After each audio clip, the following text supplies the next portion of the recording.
देश भर में जनगणना की शुरुआत के साथ ही सियासत भी तेज है। 33 सवालों वाले इस डिजिटल जनगणना को लेकर विपक्ष और सत्ता पक्ष आमने सामने आ गए हैं।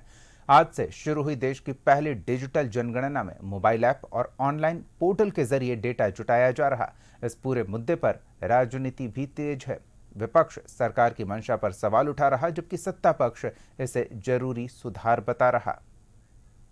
अफसोस की बात है कि केंद्र सरकार जनगणना की कार्य तो करा रही है, लेकिन उसमें जातीय आधार पर जो जनगणना होनी चाहिए, जो उनकी संख्या की गणना होनी चाहिए, उनके आर्थिक स्थिति की गणना होनी चाहिए, उस संबंध में सरकार की गंभीरता नहीं दिख रही है। इसलिए केंद्र सरकार को चाहिए कि जो वादे प्रधानमंत्री नरेंद्र मोदी ने किए थे कि जनगणना के समय जातिगत जनगणना भी कराए जाएंगे, उसको कॉलम में जोड़ करके शामिल किया जाए और उसके बाद ही जनगणना के कार्य शुरू हो, तो ये देश के लिए भी, समाज के लिए भी और शोषित वंचित वर्ग के लिए। विपक्ष का इतिहास ही रहा है झूठ बोलो, भ्रम फैलाओ और समाज को बांटो।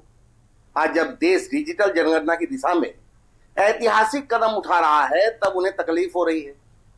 ये वही लोग हैं जो सालों तक सत्ता में रहे, लेकिन कभी पारदर्शी जनगणना कराने की हिम्मत नहीं दिखा पाए। आज जाति की बात इसलिए कर रहे हैं क्योंकि उनके पास न नीति बची है न नीयत। 9वीं अनुसूची, आरक्षण, ये सब उनके लिए सिर्फ चुनावी जुमले। अगर सच में इतनी चिंता होती तो अपने शासनकाल में इसे लागू करके दिखाते। सच्चाई यह है कि विपक्ष को देश का विकास नहीं, बल्कि समाज में भ्रम और विभाजन चाहिए।